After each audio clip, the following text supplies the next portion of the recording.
Finally TikTok समेत 59 चीनी apps को सरकार ने भारत से बाहर का रास्ता दिखा दिया। सरकार ने सोमवार को 59 चाइनीज एप्लीकेशन के बैन की लिस्ट जारी की, जिसमें TikTok, UC browser, SHAREit, Helo, CamScanner जैसे लोकप्रिय चाइनीज़ ऐप्स थे। दोस्तों, यही है आज के हमारे वीडियो का टॉपिक। स्वागत है आप सभी का पढ़ाकू अड्डा की एक और नई फ्रेश वीडियो में। आइए जानते हैं सरकार ने चाइनीज ऐप्स को बैन क्यों किया। 60 करोड़ से ज़्यादा भारतीय यूजर्स के साथ टिकटॉक भारत से 1200 करोड़ रुपए की सालाना कमाई करता था, यानी कि हर महीने उसको 100 करोड़ रुपए की आमदनी हो रही थी। लेकिन दोस्तों, यहाँ कमाई का कोई इश्यू ही नहीं है। यहाँ बात है देश के नागरिकों की प्राइवेसी, देश की सुरक्षा और अखंडता पर मंडरा रहे खतरे की।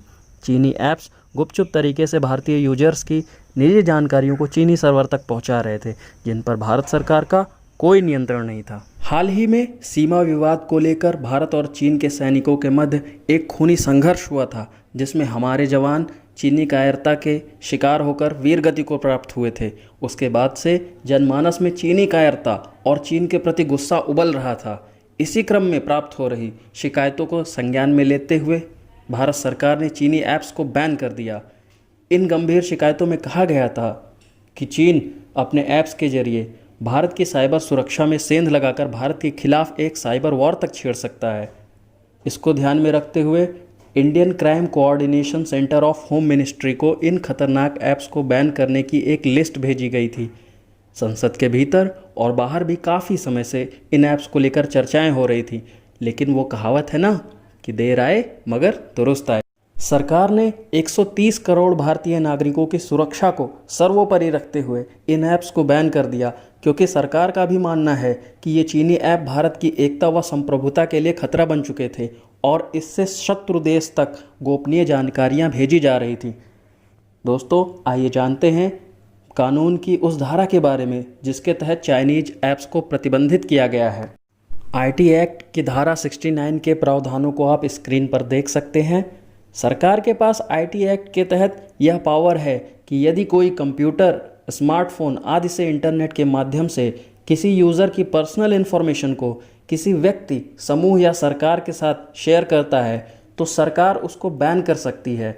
जहां चाइनीज ऐप्स द्वारा भारतीय नागरिकों की जानकारियां सीधे चीन के सर्वर पर अपलोड की जा रही थीं, वहीं चीन की कम्युनिस्ट सरकार की पॉलिसी के अनुसार वह किसी भी समय अपने देश की किसी भी कंपनी से उसके यूजर्स का डाटा ले सकती है। इस तरह वह युद्धकाल के समय भारतीय साइबर स्पेस में घुसकर भारतीय कंप्यूटर व स्मार्टफोन्स को हैक कर सकता था। आसान शब्दों में कह सकते हैं कि चीन भारत के खिलाफ साइबर वॉर तक छेड़ सकता था।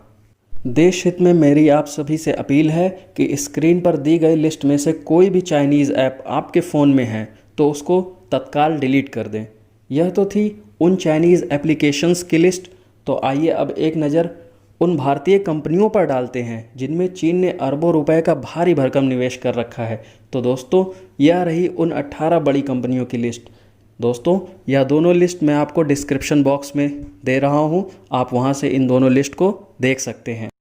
मेरा आप सभी से निवेदन है कि देश हित में अवेयरनेस फैलाने के लिए इस वीडियो को अधिक से अधिक शेयर करें। दोस्तों, मैं आप सभी से एक बात और कहना चाहता हूं कि कुछ दिनों से चीनी ऐप्स जैसे कि टिकटॉक, यूसी ब्राउज़र, लाइकी प्लेटफॉर्म पर जो एक्टिव यूज़र्स हैं उनके प्रति देश में घृणा का माहौल बन गया है।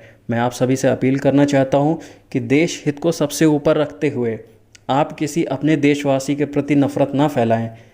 यह तो हम सब बचपन से पढ़ते आ रहे हैं कि एकता में बल होता है, united we stand, divided we fall. इसलिए भलाई इसी में है कि संकट में हम सभी एकजुट रहें।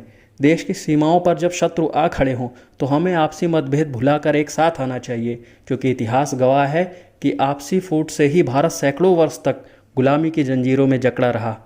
तो प्रसिद्ध कवि और शायर इकबाल की इन्हीं पंक्तियों के साथ में मैं वीडियो का समापन करना चाहूँगा कि मजहब नहीं सिखाता आपस में बैर रखना, मजहब नहीं सिखाता आपस में बैर रखना, हिंदी हैं हम, वतन है हिंदुस्तां हमारा।